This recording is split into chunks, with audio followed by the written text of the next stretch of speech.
Binigyan diin ng palasyo ang pagkakaroon ng malinis na proseso ng loto sa bansa.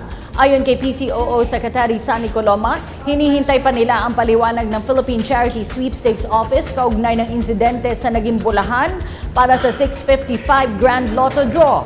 Matatandaang nagreklamo ang netizens kung paano nangyaring ipinakita ng walang nanalo ng premyong 249.8 million pesos noong Sabado, ngunit kinabukasan ay may idineklara ang PCSO na panalo. Kinakailangan mapanatili ang integridad ng lotto draws, no? Dahil milyon-milyong mga mamamayan ang lumalahok dyan, no?